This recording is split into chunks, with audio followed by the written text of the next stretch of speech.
palabra que titulé como parte del versículo base, que se llama Sal de tu casa y de tu parentela.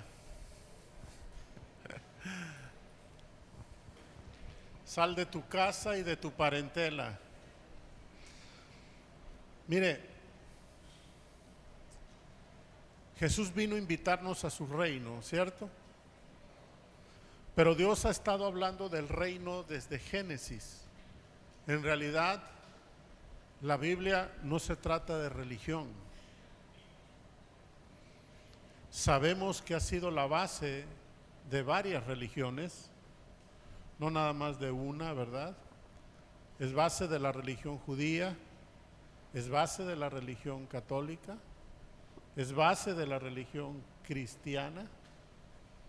Y entre los cristianos están los conservadores, están los ortodoxos, están los pentecostales, los neopentecostales, los presbiterianos, los bautistas, los metodistas, los griegos, la iglesia griega, cristiana. Y hay una gran diversidad de religiones que han brotado como resultado del contacto que las personas hemos tenido con la Biblia. Pero en realidad la Biblia no se trata de otra cosa, sino de un rey, de un padre queriendo compartir su reino con sus hijos. Esa es la historia de amor más grande que está narrada en la Biblia y que desde el principio hasta el fin reflejan a un padre amoroso que quiere compartir contigo sus grandezas. Y hay muchas escrituras en donde Dios revela esta intención tan clara en su corazón. Pero dentro de todas las historias que podemos ver en la Biblia hay una que ha sido el hito, ha sido la marca crucial de Dios al revelar su intención con la humanidad, como fue el llamamiento de Abraham. Y voy a tomar solamente 2 o 3 versículos para el tema de hoy,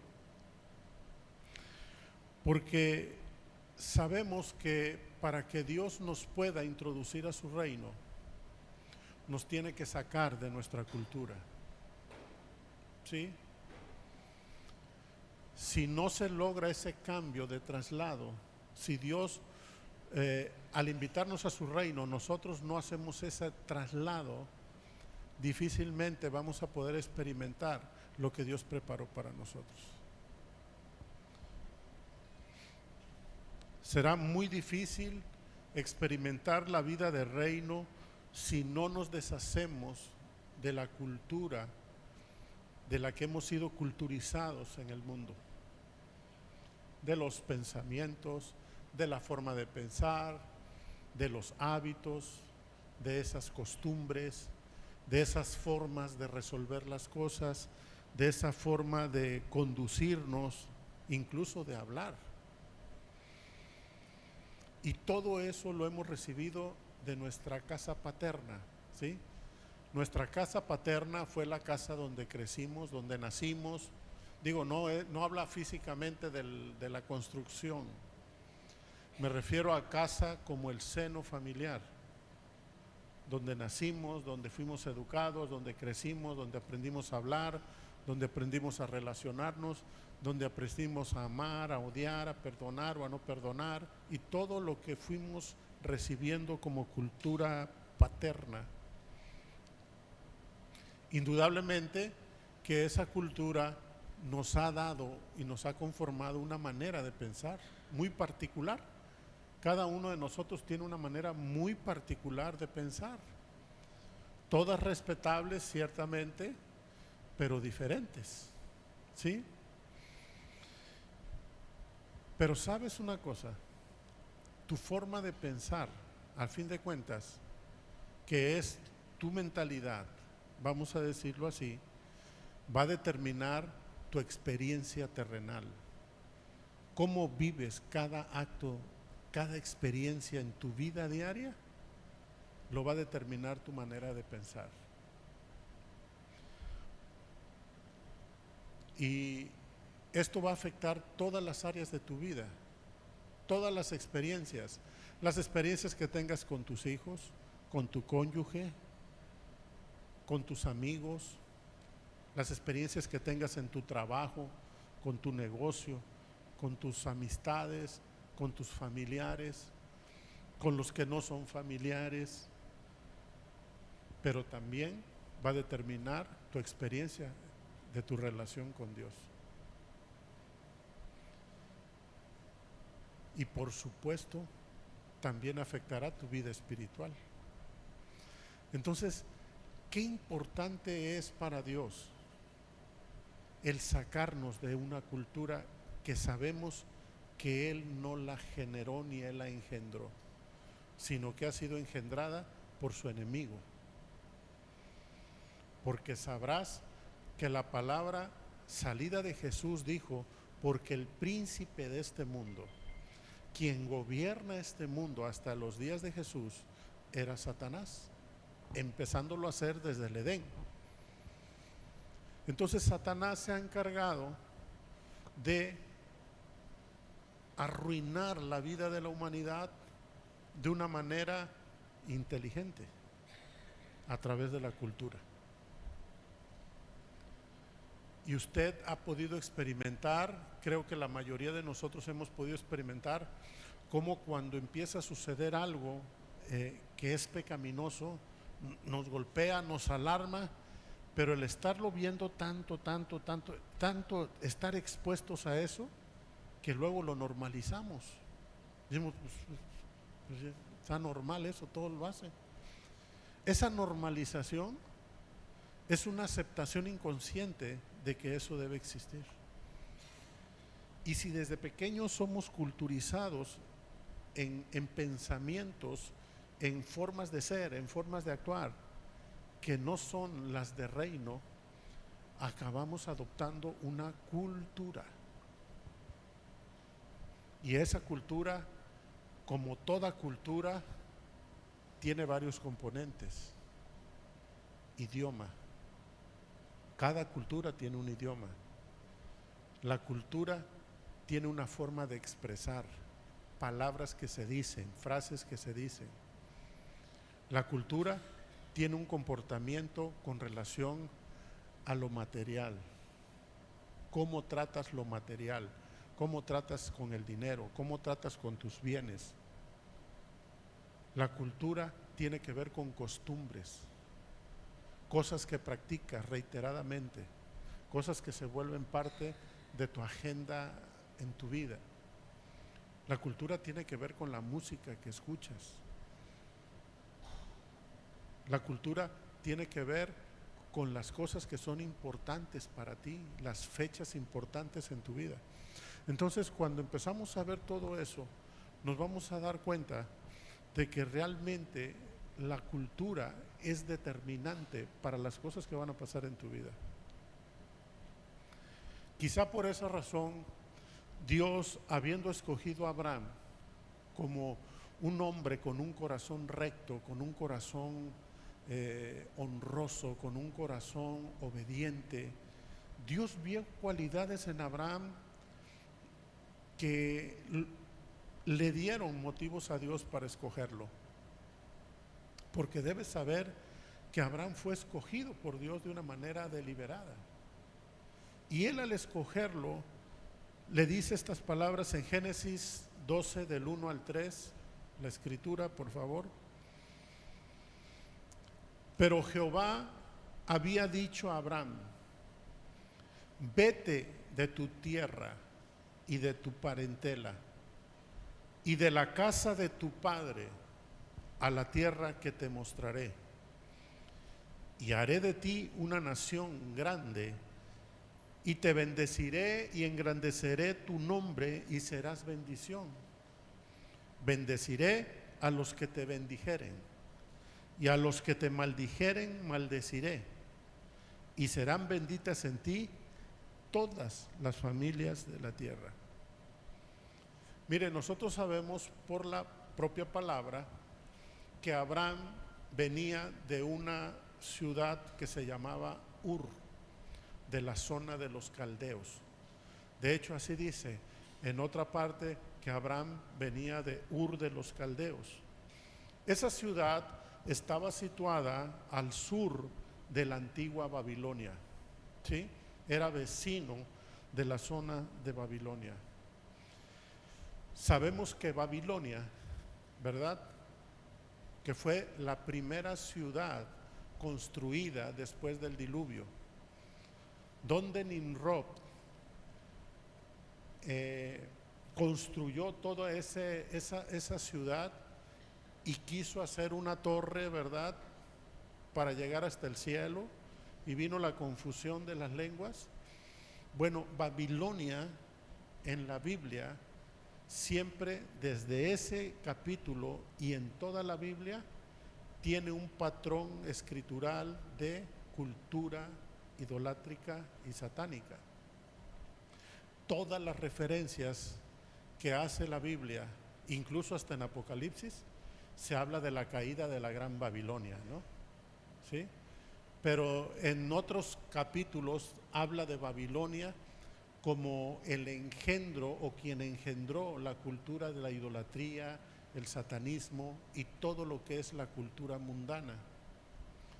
Entonces, Ur de los Caldeos estaba situada al sur de Babilonia. Por lo tanto, la cultura en Ur de los Caldeos era una cultura de idolatría plena. Eran idolátricos. También era una ciudad comercial con una estructura social y religiosa también muy compleja. Tenían ya varios dioses, tenían una serie de ceremonias y de liturgias, ¿verdad?, para adorar a los ídolos.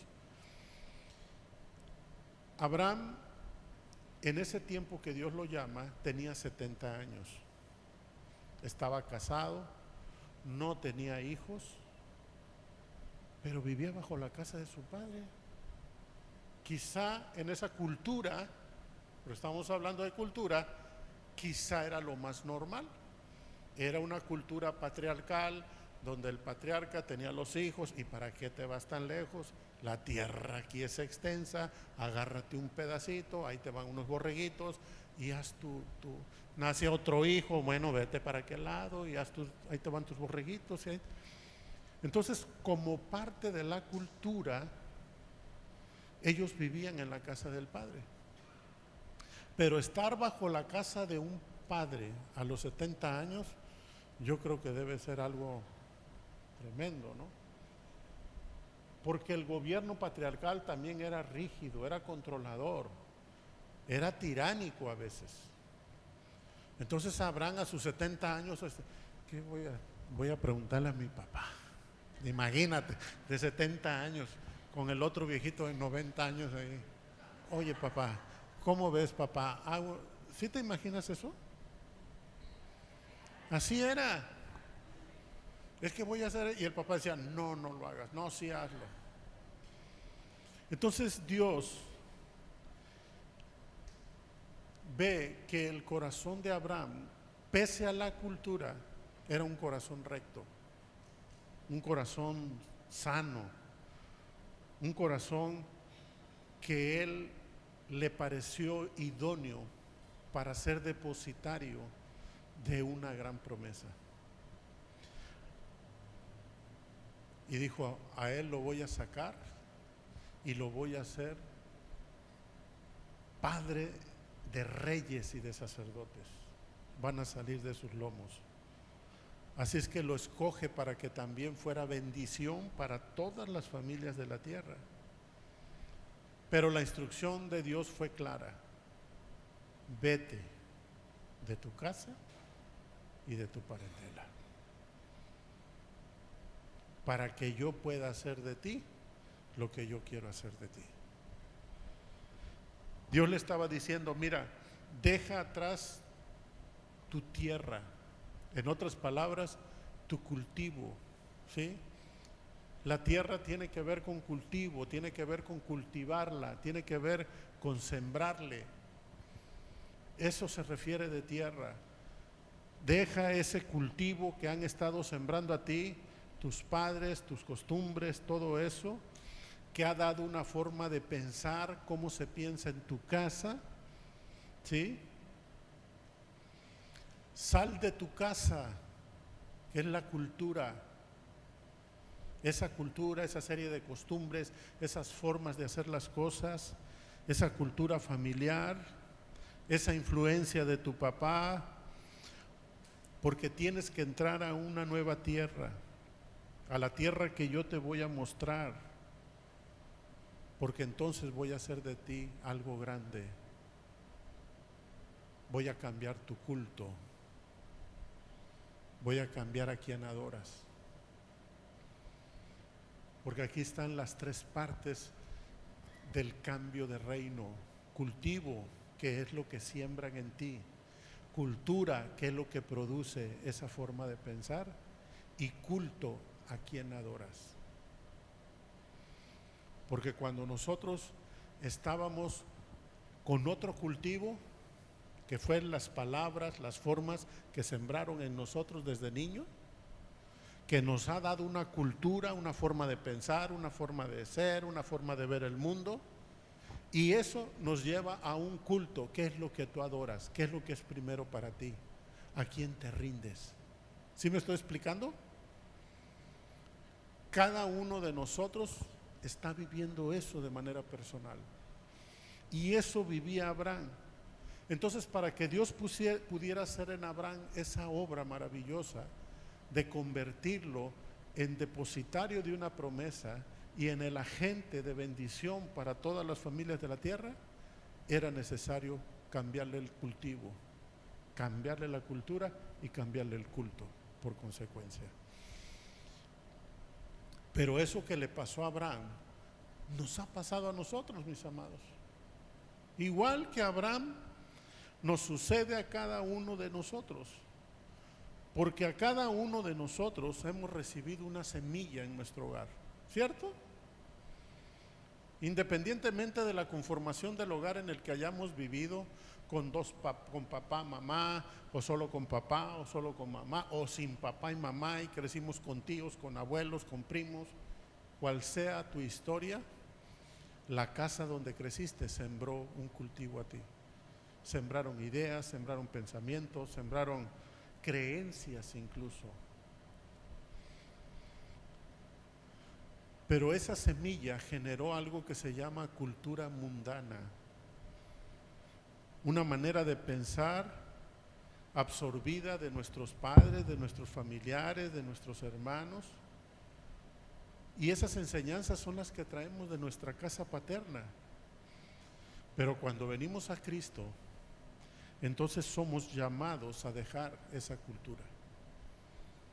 Somos llamados, así como Abraham, sal de tu casa y de tu parentela, sal de esa cultura familiar de donde vienes, y tenemos que aceptar, Dios nos invita a aceptar su cultura de Él. Dios nos invita a su cultura.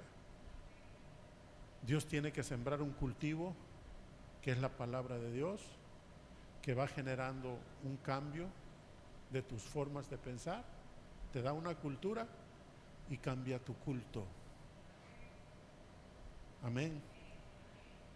Este proceso de cambio cultural es de lo más difícil, mis amados, a lo que los cristianos nos vamos a enfrentar en la tierra.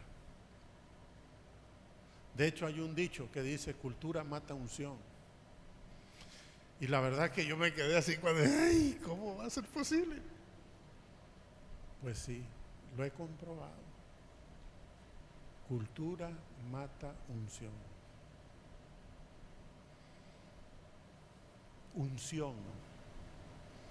La unción es lo que Dios ha puesto sobre ti para hacer de ti, así como hizo de Abraham, hacer de ti sus propósitos, que cumplas tu llamado, que cumplas y ejerzas tus dones espirituales, que cumplas con esas obras que Él preparó de antemano para ti, como dice Efesios 2:10, para que anduvieras en ellas. Si no hay un cambio de cultura, esa unción que hay en tu vida no va a poder explotar al máximo.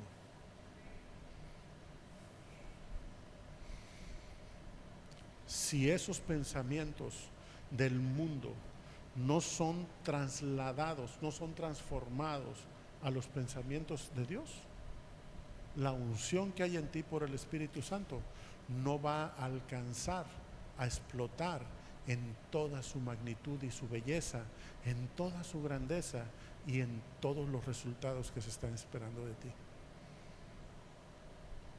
Y sin embargo, mis amados, hacer el cambio de cultura es de lo más difícil.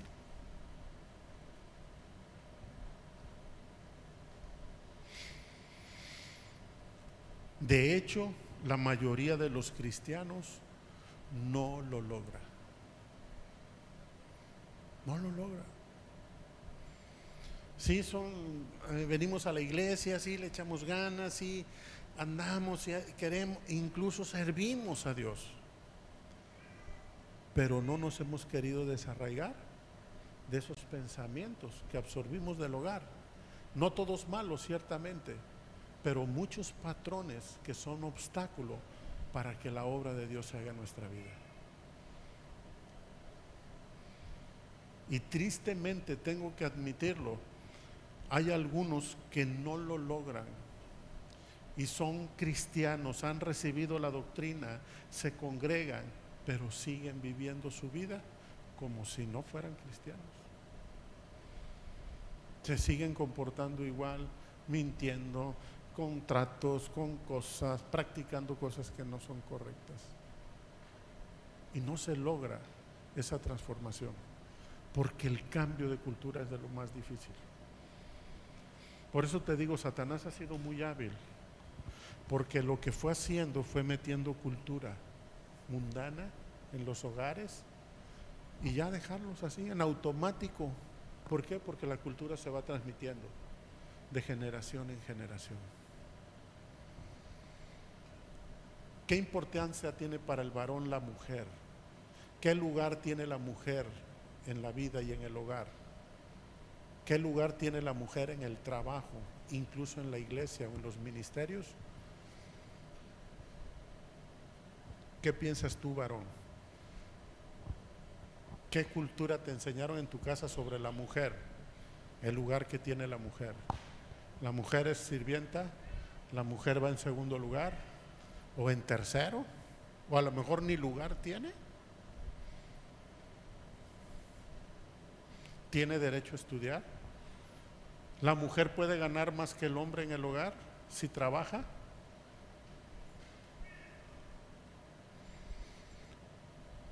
Si supieras cuántos problemas hay en los matrimonios nada más porque fue sembrada un pensamiento acerca en los varones de la mujer. Y como esto podría sacar toda la mañana situaciones como estas que afectan la vida y el ministerio nuestro. Lo más común, tristemente, es que la mayoría de los cristianos vivan lo que se llama vida de reino, pero a su manera. Es decir, en la cultura mundana.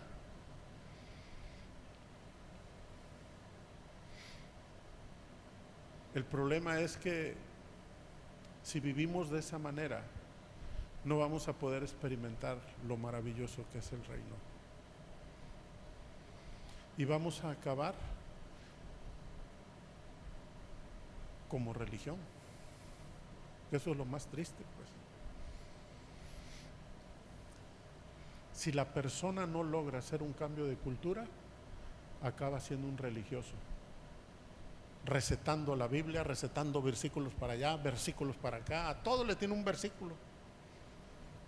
O sea, versículo a ti, versículo, versículo, versículo, versículo, a todos les tengo un versículo. Pero nada más.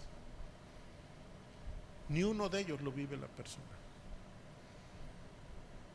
En eso nos convertimos cuando no somos transformados.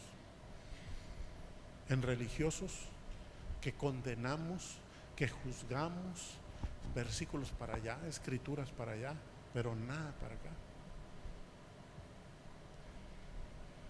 Y eso es lo más triste en lo que una iglesia se puede convertir. Y una familia se puede convertir. Por eso, a no ser que seamos renovados en nuestro entendimiento, no podremos gozar de la plena libertad y del poder que se nos ha dado.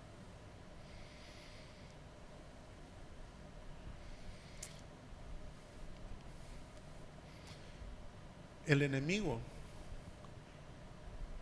desde el principio del mundo, quiso esclavizar a Adán y Eva. Dios les había dado libertad.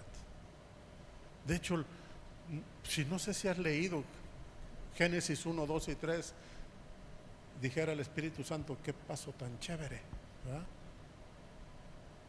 En Génesis 1 y 2, la creación, Adán y Eva, corona de esa creación, imagen y semejanza del Creador, su presencia todos los días con Él.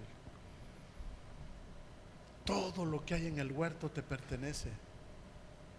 Solo te voy a poner un mandamiento, uno, no 2 ni 10 como después, no, 1. Y ese mandamiento es: del árbol que está ahí no comerás, porque si comes de él, segurito que vas a morir. Y uno dice, pero ¿para qué le puso el bendito árbol? Y dice Dios, ¿y cómo pruebo tu libertad? Si no tienes la libertad de decidir sí o no. Si no te pongo el árbol, entonces te estoy haciendo esclavo mío. Y la única manera en probarte que te dejo libre, te doy la libertad de elegir. Porque para Dios es más importante tu libertad. Dios prefiere, como con Adán, lidiar con las consecuencias de una mala decisión que coartar tu libertad de decidir a equivocarte. Fíjate hasta dónde Dios ha preferido lidiar con las consecuencias del pecado de Adán, que nos han alcanzado hasta nosotros, antes que coartarle a Adán su libertad de decidir. El enemigo les robó esa libertad, los sometió y fue metiendo una mentalidad de pobreza en el ser humano. Lo fue despojando de su dignidad como creación. Le fue quitando su dignidad, le fue quitando su reinado, le fue quitando todas esas promesas que recibió Adán. Fructificar, multiplicarte, señorear, gobernar, sojuzgar, todo se lo quitó y lo sometió bajo su pie y le empezó a meter una cultura: tú no mereces, tú eres pobre, tú eres esclavo, tú eres mereces. ¿Sí me estoy explicando? Y ese despojo fue produciendo una cultura y una forma de pensar: yo no merezco, yo no puedo, yo así nací, así me quedo, así me moriré. Entonces el enemigo ha engendrado en la raza humana esa mentalidad de esclavitud y de pobreza. Y con esa mentalidad ha gobernado el mundo.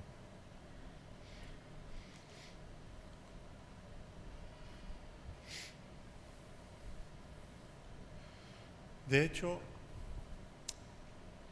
quiero hablarte de 3 enfoques de mentalidad o de cultura y cómo se expresan esas mentalidades y esas culturas. Porque como sea, ya sea una mentalidad o una cultura de pobreza que está arraigada en nuestro ser, no es que seamos pobres en sí mismos, sino que tengamos una cultura de pobreza. o hay una cultura que ha avanzado un poco más de clase media y una cultura de riqueza y de libertad. Son tres maneras de pensar y son tres maneras de vivir. Y te voy a decir una cosa, podemos estar aquí reunidas 100, 150 personas con mentalidad, algunos de pobreza o de cultura, otros de clase media y otros con cultura de riqueza y libertad. Podemos estar aquí, todos en el mismo servicio, todos recibiendo la misma adoración, todos accediendo a la presencia del Espíritu Santo, incluso a la palabra predicada. Pero ¿cómo la va a recibir una mentalidad, la otra mentalidad y la otra mentalidad? Será diferente. Incluso la presencia de Dios. Porque la mentalidad filtra tu experiencia. Cada experiencia que tú tienes en la tierra es filtrada por tu mentalidad. Es traducida, es como si tú vives un momento aquí, un testimonio de alguien viene a dar un testimonio de vida y lo oye una persona con mentalidad de pobreza, clase media y de riqueza y libertad, tienen diferente percepción del testimonio, porque lo están filtrando a través de su cultura. ¿Sí me estoy explicando? Entonces, por eso es tan importante, mis amados, para entender esas limitaciones de la cultura y poder identificar cómo pensamos y la forma en cómo debemos de pensar según Dios. Voy a mostrarte 3 puntos de vista de 3 clases socioeconómicas para ilustrar esto, ¿sí? 3 clases socioeconómicas. Sí sabes lo que son las clases socioeconómicas, ¿verdad? De pobreza, clase media, clase alta, ¿sí? Con esto ilustro de lo que estoy hablando para que nos podamos entender mejor. Un punto de vista que mira a través del cristal de la pobreza es un punto de vista que está limitado siempre.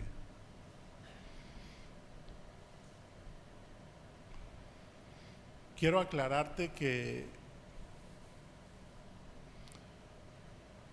con la clase que tú te identifiques en un momento dado, dices, creo que yo hago eso, ¿no? Yo cuando estaba documentando esto, me hizo reflexionar mucho. Y a veces me reía, pero a lo mejor tú también te ríes, a lo mejor no, no sé. Pero seguramente con la clase que tú te identificas es a la que perteneces. No como clase, sino como cultura, pues. ¿Sí me estoy explicando? Es probable que sientas que las demás están equivocadas. Ese es otro síntoma. No, eso es una exageración. No, eso yo no lo haría. Bueno, porque no es tu forma, no es tu cultura. No está mal,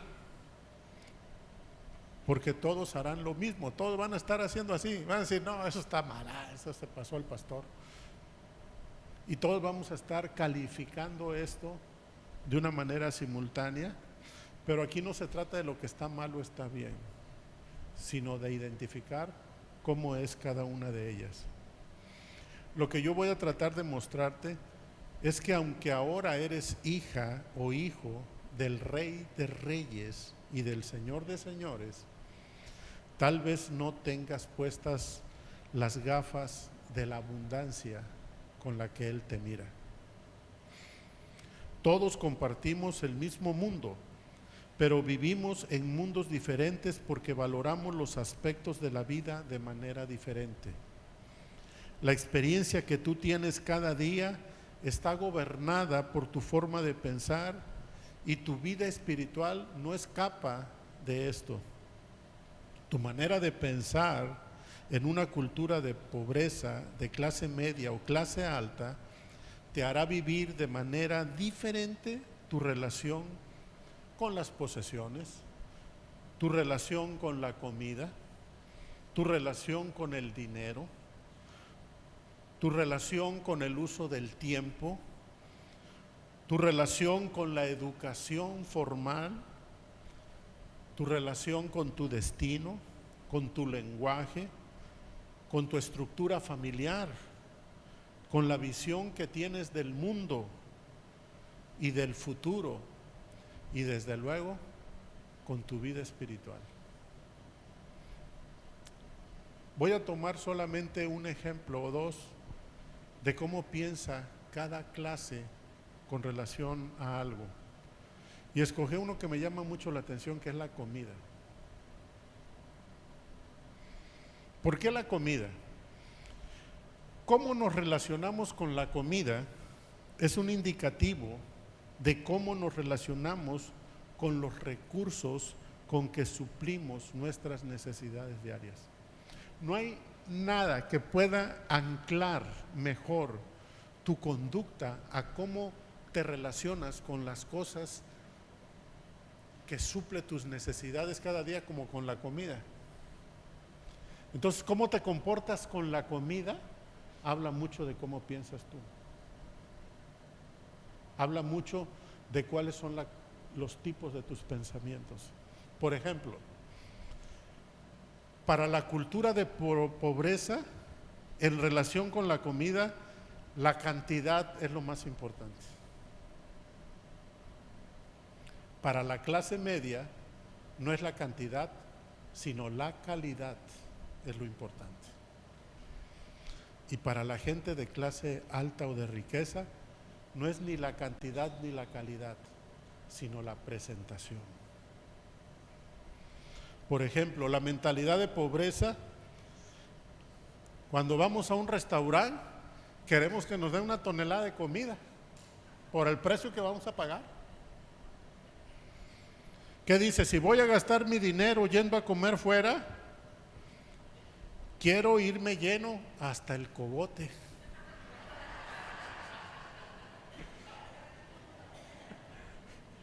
Parecía comercial. Ya voy a cobrar comercial aquí. Les encantan los buffets libres. Esos de come todo lo que puedas por 150 pesos.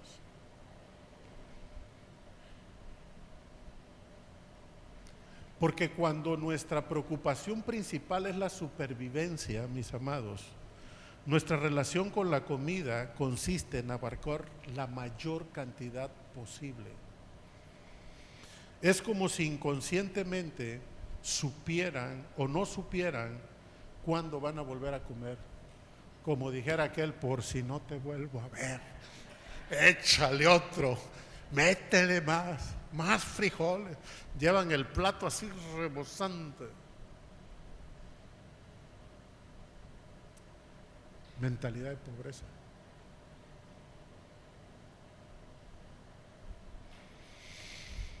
Hasta había un comercial, me acuerdo, no sé de qué era, que decía, póngale más, a un taquero, no sé qué, échele más y échele más. ¿Qué refleja eso? Mentalidad de pobreza. Esa mentalidad está orientada al acaparamiento. Y una persona con mentalidad de pobreza no es generosa, excepto con los que están peor que él. Solamente que ve uno más fregado y dice, bueno, le voy a dar a este, ¿sí? Pero no da lo mejor. Mentalidad de pobreza, da lo viejo. Da lo que ya no le queda. Ya eso que parece ala de mosca, esa blusa que parece ala de mosca, ya, órale, regálala ya. Ese ya está roto el elástico, todo guango, ya ese ya lo voy a regalar. No da de lo mejor, da de lo que desecha. Y otra característica importante de la mentalidad de pobreza, cuando va a un restaurante, nunca deja propina. Nunca deja propina. Es más, racionaliza por qué no dejar propina. No, es que el mesero no me atendió bien. No, es que las tortillas estaban frías. No, que no me trajeron el agua que pedí.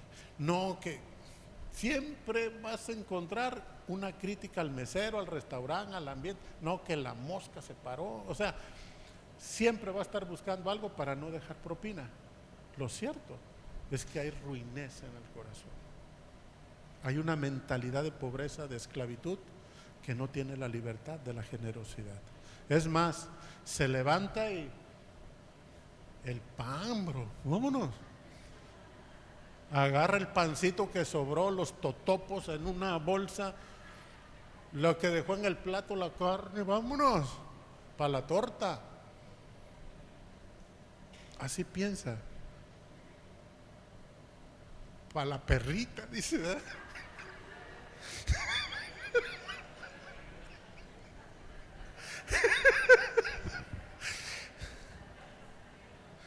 Y dice otro, para la perrita hambre, ¿verdad?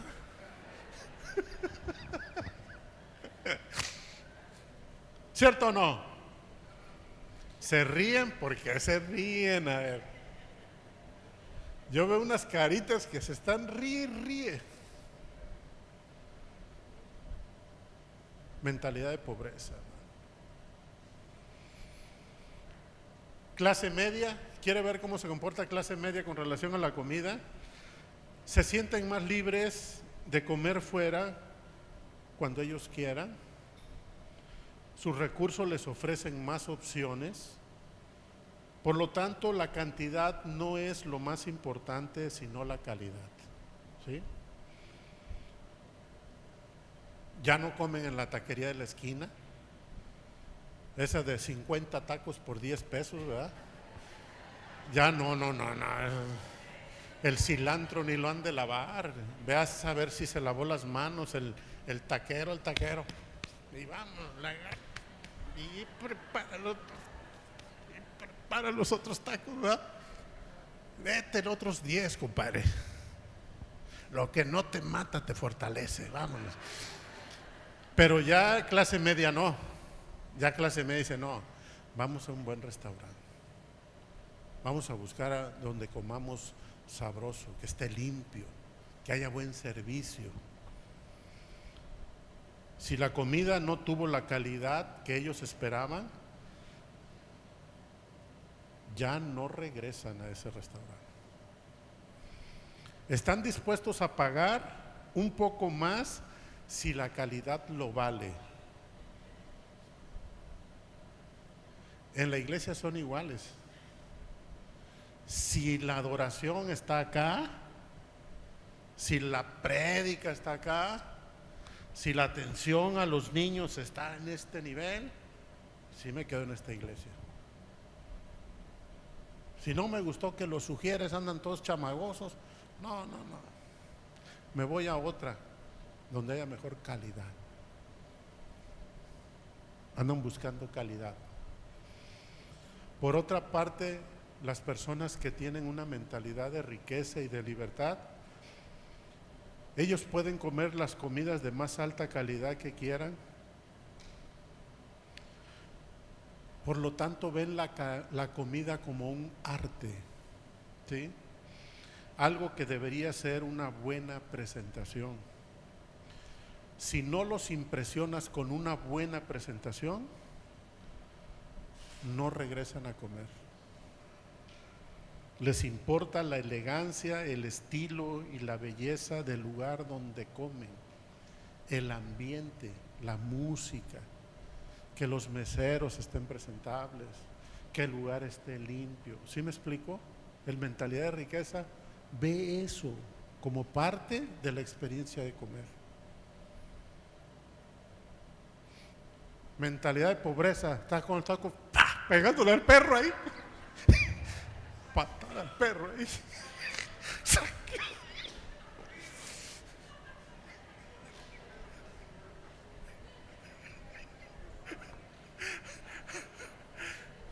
Mentalidad de riqueza no.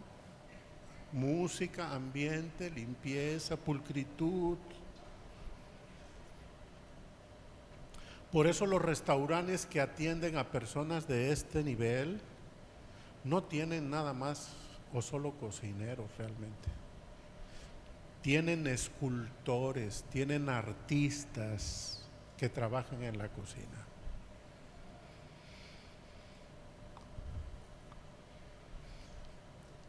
Fíjese nada más cómo la cultura está. Imagínese a una persona con mentalidad de pobreza entrando a un restaurante de este tipo.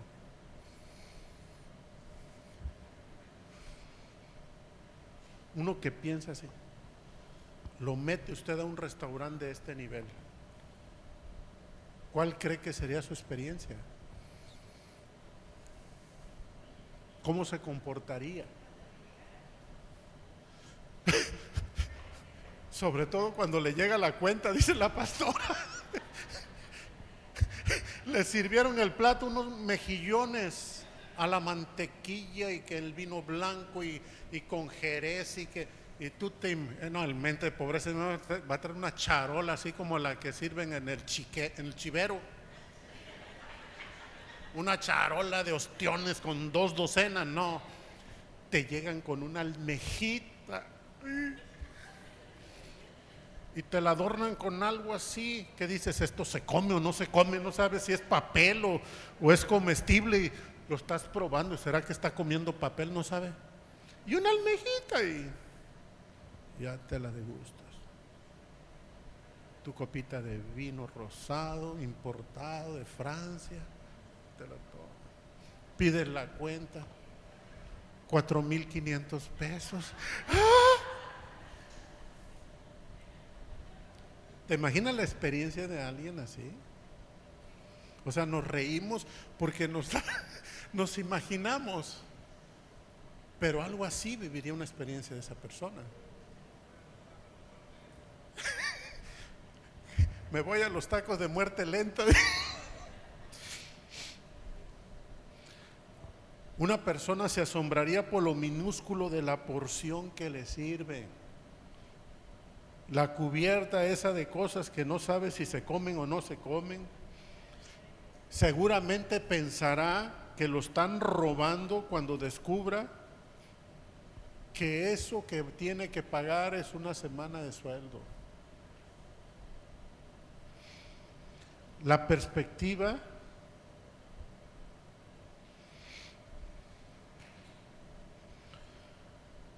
de nuestra clase, de nuestra forma de pensar, hace que nosotros nos relacionemos de una manera muy particular con los recursos, mis hermanos.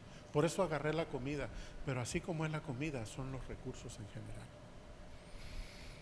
Si tienes poco, no esperas mucho más que solo se te suplan las necesidades básicas. Pero si tenemos lo suficiente, nosotros esperamos llevar una calidad de vida de mayor libertad, una vida donde podemos tomar opciones, donde podemos decidir. Los creyentes que tienen un punto de vista de clase alta experimentan más de su experiencia con Dios.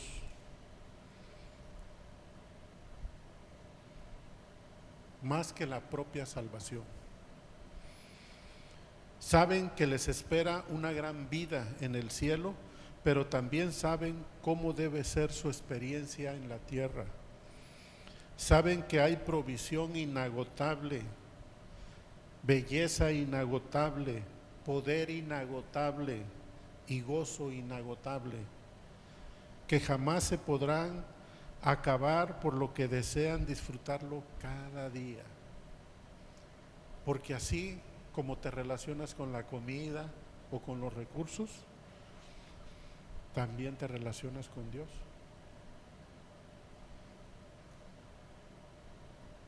Una persona que tiene mentalidad de pobreza solo usa la fe para salir de las broncas. Ay, es que estoy en problema. Señor, por favor, sácame de aquí. Estoy en un problema. Padre de la gloria, yo te pido que... Mentalidad de pobreza, fe para salir de broncas. Mentalidad de riqueza, fe para cumplir sueños. Fe para soñar en grande. Fe para mirar hacia adelante. Fe para abrazar los sueños de Dios y decir, yo le entro, Señor. No sé, no tengo ahorita, ni sé cómo va a suceder, pero yo tomo ese sueño tuyo y me empeño en él y me embarco en él, porque sé que tú eres un Dios grande, Dios maravilloso, eres mi rey, eres mi proveedor. ¿Por qué? Porque tiene la mentalidad del reino. Amén. Dale un buen aplauso al rey.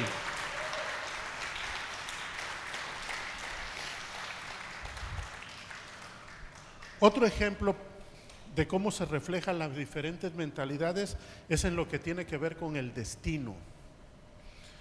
La persona que está inmersa en una cultura de pobreza con relación al destino, relación al futuro, carece de poder, se siente carente de poder con relación al futuro.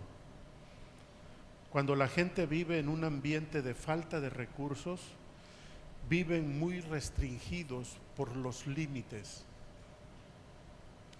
muchos de esos autoimpuestos por ellos mismos. Su falta de opciones les hace sentirse como víctimas. Casi siempre adoptan el papel de víctimas como si sus vidas estuvieran determinadas por fuerzas externas y poderosas. Por lo anterior, viven de manera supersticiosa, creyendo que alguna fuerza que no pueden controlar dirigen sus vidas. No se sienten estar al timón de su vida. Por lo tanto, tampoco asumen responsabilidad ni de su vida ni de sus decisiones. Creen que su destino está echado y hay que aceptarlo sin cambios. Son esclavos de sus vidas y solo se consuelan con la esperanza de que ya va a venir una buena racha. ¿Sí? Algo va a pasar que va a cambiar.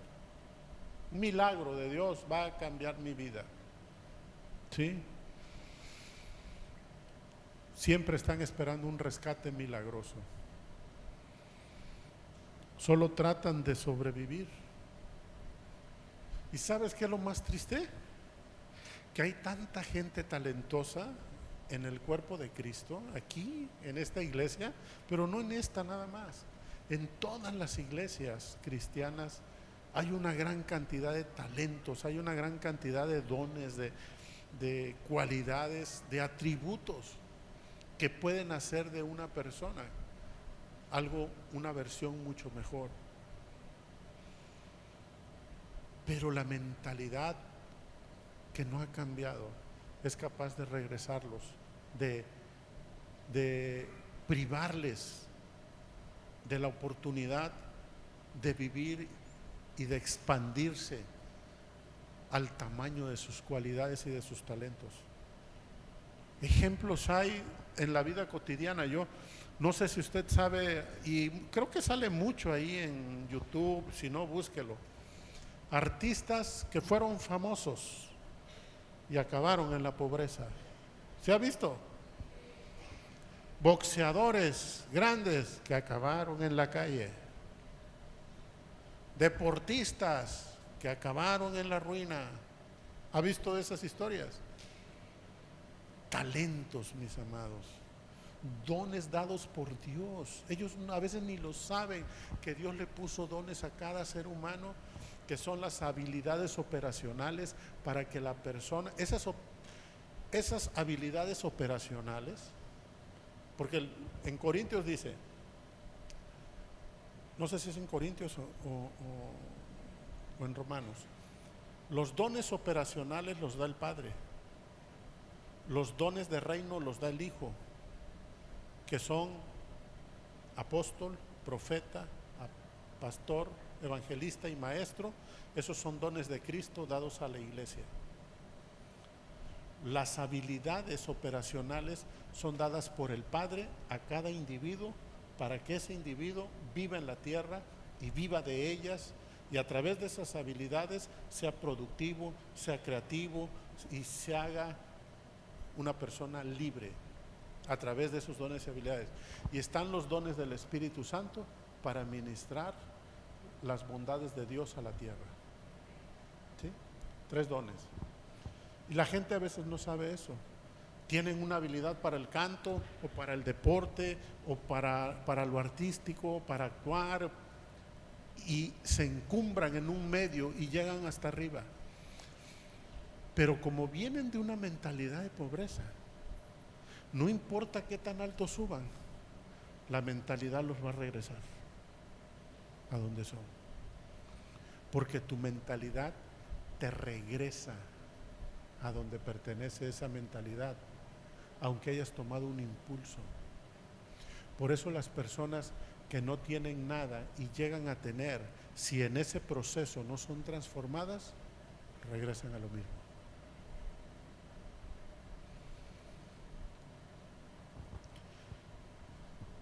Talentosos que surgen de esta mentalidad acaban pobres después de haber experimentado el éxito. Como creyentes, los pobres viven una vida natural, no sobrenatural. Viven atrapados en sus problemas sin la esperanza de una intervención celestial. Aprenden a culpar a Dios, que ha decidido no hacer nada por ellos. Experimentan un evangelio sin poder. Crean una teología donde el cielo se parece mucho a la tierra, Dios se asemeja mucho a ellos y el resultado de su vida está determinado. Al destino le llaman voluntad de Dios. A su vida sin poder le llaman humildad, perseverancia. Su gran boleto de lotería, el rapto. Ya, que Dios venga por nosotros. Porque entonces Dios los va a rescatar de su miserable condición. La clase media, con relación al destino, saben que tienen opciones. Ellos piensan que su destino corresponde a la calidad de su vida y que están influenciados por ellos, ¿verdad? Que ellos pueden y tienen opciones, pueden tomar decisiones. El hecho de tener opciones crea una expectativa de libertad y acceder a recursos que te ayudan a crecer. La clase media cree que puede conseguir lo que quieran si toman sabias decisiones y viven de manera sana y moral. Pueden escoger entre la vida y la muerte, pero también están limitados en cuanto a la cantidad de dinero a la que tienen acceso. Como creyentes, los de clase media, queremos que la gente conozca de Jesús y que tenga lo que nosotros tenemos. Deseamos que la gente venga a nuestra iglesia, queremos que nuestro evangelio llene las estaciones de radio, que se enseñe en las escuelas, queremos que los políticos fueran cristianos y todo se iba a solucionar. Los que tienen mentalidad y cultura de riqueza con relación a su destino, viven una existencia sin límites, donde no existe la necesidad.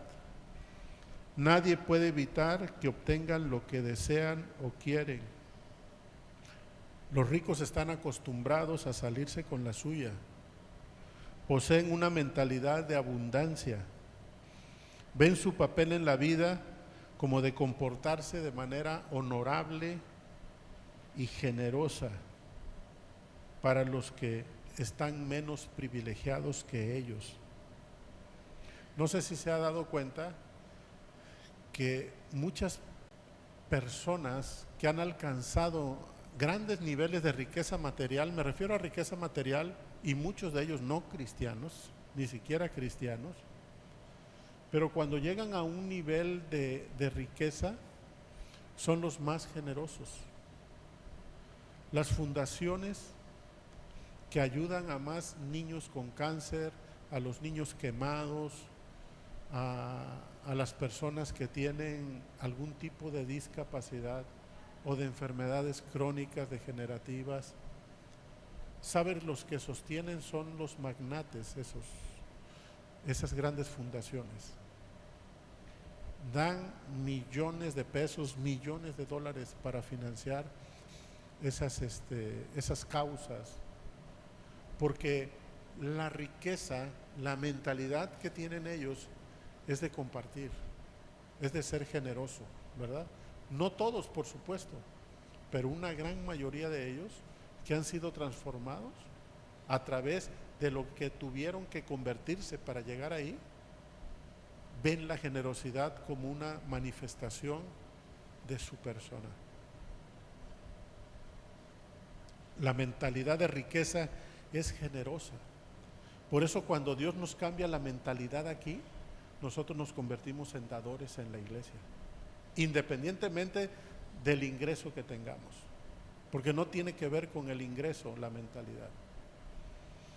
Tú puedes tener un ingreso modesto, pero tener una mentalidad de riqueza. Puedes tener un ingreso muy grande y tener una mentalidad de ruinez y de pobreza, porque es la mentalidad la que determina tu relación con los recursos que tú tienes. Los ricos ven el favor y el privilegio de vivir como una oportunidad de sustentar el medio que los rodea. La mentalidad de riqueza le lleva a derramar de sus vidas a los demás. Viven para honrar a sus antecesores e incrementar la herencia de sus descendientes. La mentalidad de riqueza entiende que la prosperidad debe ampliarse para que sea duradera. Como creyentes, cuando operamos en esta mentalidad de riqueza, pensamos como los apóstoles, empezamos a comportarnos como se comportaban los profetas y los grandes hombres de Dios. Sabemos que tenemos todos los recursos ilimitados del cielo a nuestro favor. Sabemos que tenemos un Padre Celestial que es nuestro proveedor fiel, que podemos confiar en Él. Esa identidad nos define y nos da una responsabilidad en el uso de los recursos para bendecir a las personas que nos rodean. Vemos la necesidad en alguien y damos. Vemos necesidad y damos. Sabemos que alguien está pasando por una situación difícil y no nos quedamos indiferentes, vamos y damos. ¿Sí? El que tiene mentalidad de riqueza se vuelve generoso en su dar. Experimentan la promesa de recibir todo aquello que piden. El que tiene mentalidad de reino, que es la mentalidad de riqueza, sabe que pide y va a recibir. Tiene seguridad de que va a recibir. No ahorita tal vez, pero sabe que va a recibir. Por lo tanto, continuamente están experimentando lo sobrenatural de Dios. Y sobre todo, viven sin ansiedad. Plena confianza en Dios. No temeré, como dice la palabra, porque tú estás conmigo. Aunque ande por el agua no me anegaré y ande por el fuego no me quemaré, porque tu diestra de justicia me sostiene siempre. Tú eres mi sombra a mi lado derecho, eres mi baluarte y mi refugio. O sea, todas esas verdades son realidad en tu día. ¿Qué ansiedad? Aunque vengan 1000 hombres contra mí, ¿de quién temeré? Si tú estás conmigo. ¿Sí me estoy explicando? Mentalidad. ¿Por qué? Porque he hecho mía las verdades. ¿Por qué? Porque mi forma de pensar me lleva a creer que tengo a un Padre Celestial que suple todo, que tiene todos los recursos del cielo, que yo tengo acceso y permiso a lo sobrenatural de Él, que no es por mí, que es por Él y en la obra en la cruz. ¿Sí me estoy explicando? ¿Cuánto de eso es lo que yo he absorbido? Por eso cuando Jesús vino a la tierra, su primera prédica fue muy sencilla. No se puso a hablar de los salmos, ni a hablar de Moisés, no se puso de eso. su primera prédica fue: arrepiéntanse, porque el reino de Dios se ha acercado. Arrepiéntanse. Y arrepentirse, mis amados, no los estaba llevando a un acto de constricción y de llanto y pegarse. No. Metanoia. Cambien su mentalidad. Cambien su mentalidad, porque el reino viene. Nuevas reglas vienen. Nuevos recursos vienen. Nuevas puertas espirituales se van a abrir delante de ti, pero si tienes la mentalidad de pobreza todavía, no vas a poder acceder, porque no es hasta que adquieras esa mentalidad del cielo puedes experimentar las cosas del cielo. Jesús fue muy claro, incluso con sus discípulos les decía: oigan, si les pongo ejemplos de aquí de la tierra, no entienden. Si yo les hablara de lo que hay allá, menos entenderían. Por eso, cuando habló del dar y del recibir en el tema del dinero, Jesús dijo: porque con la forma que tú te relaciones con el dinero, se va a determinar cuánto vas a gobernar allá. Porque como te relacionaste con los recursos aquí, te vas a relacionar allá. Por eso es tan importante, mis amados, que tú y yo cambiemos esa mentalidad, que tú y yo nos esforcemos a decir: no, yo tengo que hacer un cambio. Necesitamos cambiar. Sé que no es fácil, pero sí es posible a través de la palabra de Dios y de la amorosa revelación del Espíritu Santo. Por eso en el libro de Romanos capítulo 12 verso 12 dice: hermanos, les ruego por las misericordias de Dios que presenten sus cuerpos en sacrificio vivo, santo, agradable a Dios, que es nuestro culto racional. No se conformen a este siglo. ¿Sabes qué quiere decir eso? No te conformes a este siglo. No te conformes significa tomar la forma. No tomes la forma. De este siglo se refiere no a 100 años. La palabra siglo es una palabra griega usada aquí, es aión. Y aión significa tiempo, dispensación. Un periodo de tiempo que se refiere a la cultura. No te conformes a la cultura del mundo. No tomes las formas del mundo. No pienses como piensa el mundo. No tengas los métodos que usa el mundo. No trates los problemas como los trata el mundo. No trates a tu esposa como la tratan en el mundo. No manejes tus negocios como se manejan en el mundo. No gobiernes a tus hijos como los gobiernan los que están en el mundo.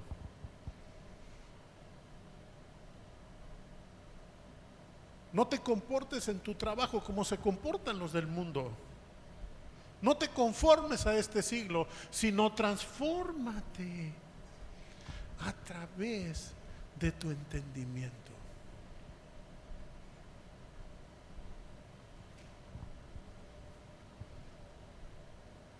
Transfórmate por medio de la renovación de tu entendimiento. Renovación. ¿Te has metido a renovar una casa? Linda, sí sabe lo que es eso. Yo he visto a los que se meten a renovar casas y acaban diciendo lo mismo: mejor lo hubiera hecho nueva. Es más fácil hacer algo nuevo que renovarlo.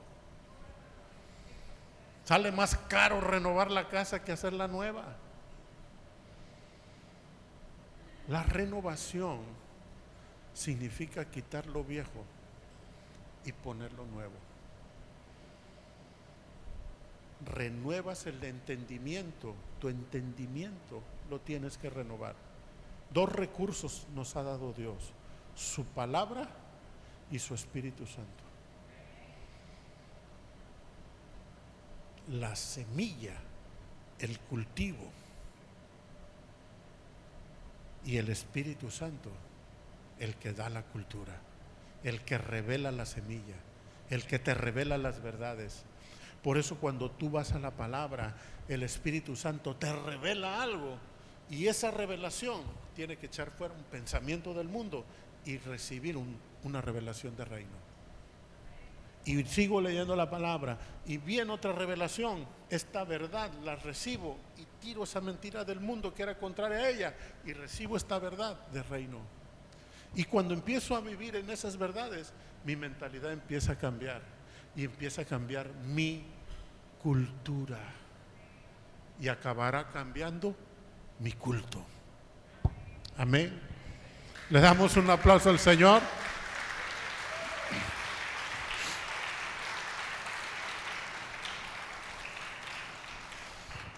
¿Puede pasar el grupo o nada más teclado, por favor?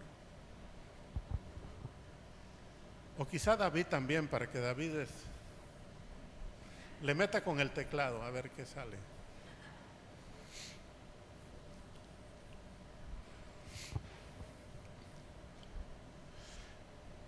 Quiero hacerle una pregunta, pero no me la conteste públicamente. Es una pregunta para usted y es una pregunta que solamente usted se da la respuesta. ¿Con qué mentalidad se identificó?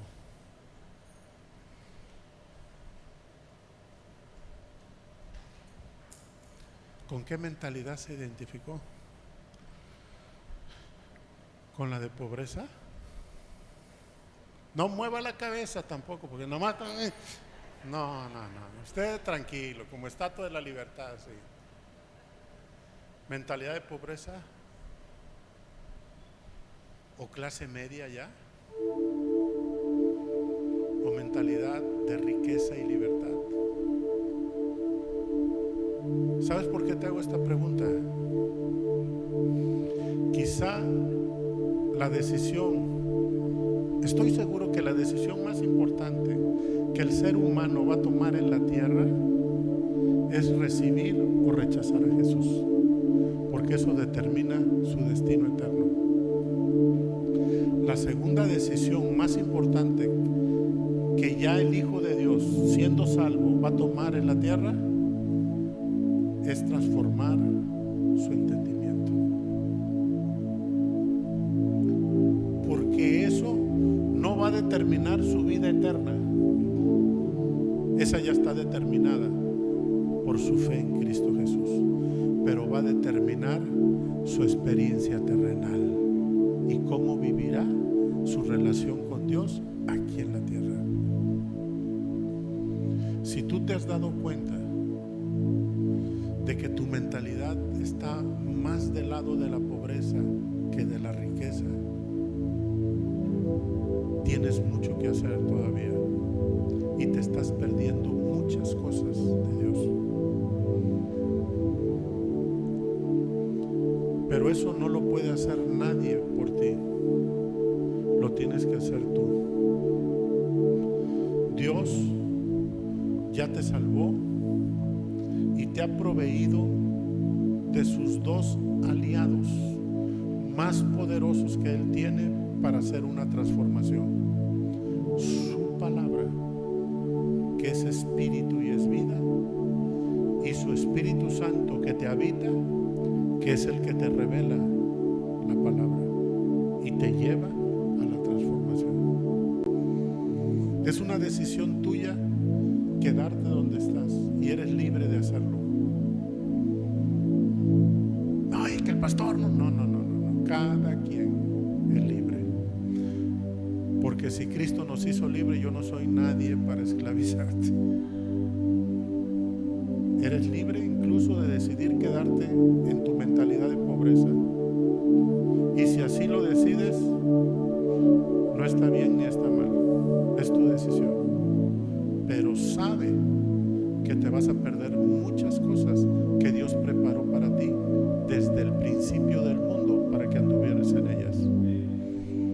Hay cosas gloriosas en el reino que solo van a ser experimentadas por aquellos que reciban la verdad, por aquellos que dejen esos pensamientos del mundo que lo limitan y se atrevan a tener una fe que se expanda hasta creerle a Dios que Él es el Señor de señores, el Rey de reyes, el Padre proveedor, el gran yo soy.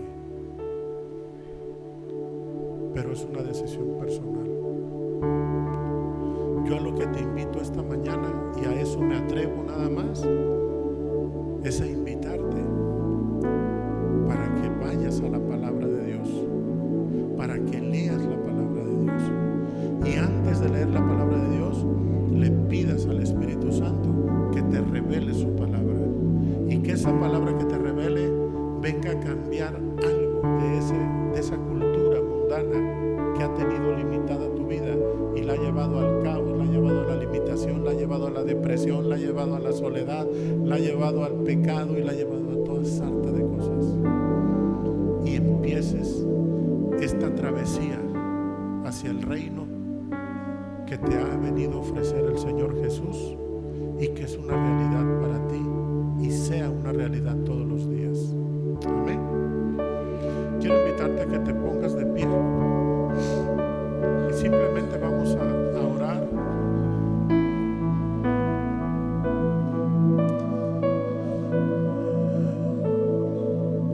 Señor, te damos gracias por tu palabra.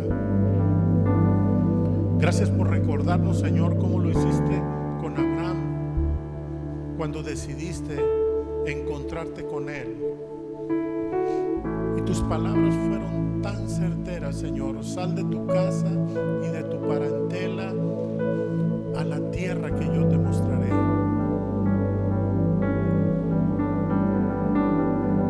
Y haré de ti una nación grande y poderosa. Bendeciré a los que te bendigan y a los que te maldigan, maldeciré.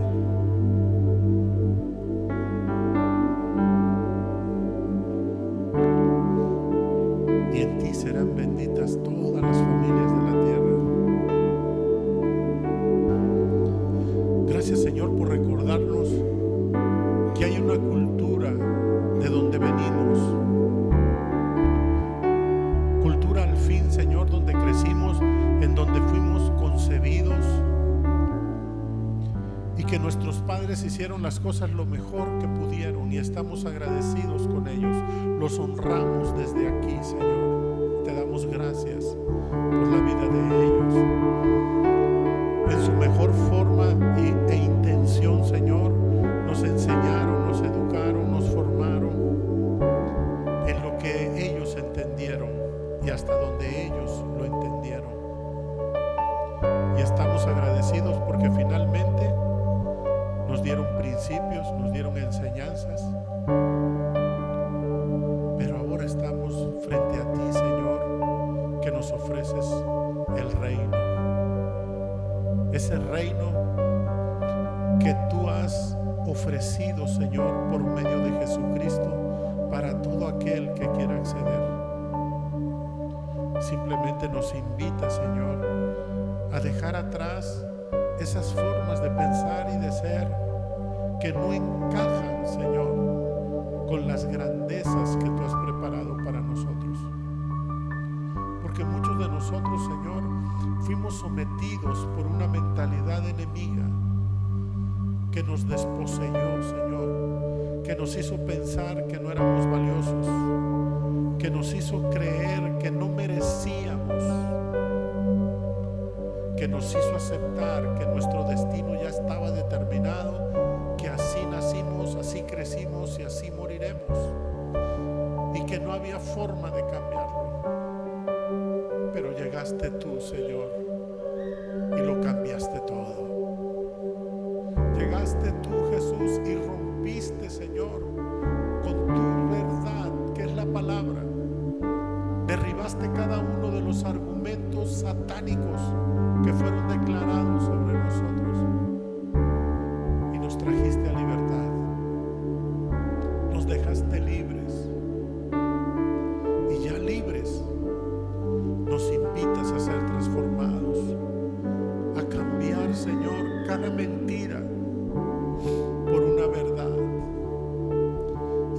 llevar nuestra vida, Señor, al nivel que tú preparaste por nosotros a través del sacrificio de Jesús, para sentarnos a tu mesa de rey, como hijos amados, como reyes y sacerdotes tuyos, Señor, sentados a tu mesa, donde no hay limitación, donde no hay escasez, donde hay abundancia, donde todas las cosas pueden suceder, porque tú eres todopoderoso, donde todo lo que nos pasa, Señor, tú tienes control de ello, y que has preparado cosas buenas para nuestra vida, Señor, y queremos acceder a ellas. Señor, queremos y anhelamos ser transformados por tu palabra y por tu Espíritu Santo. Y cada uno de nosotros, Señor, hará su propio compromiso contigo. Te damos gracias, Señor, porque tú estarás con nosotros para fortalecernos y animarnos y recordarnos que cada día podemos dar un pequeño paso hacia nuestra consumación en tu reino. Que tu reino se establezca, Señor, en cada uno de nosotros y en cada una de nuestras descendencias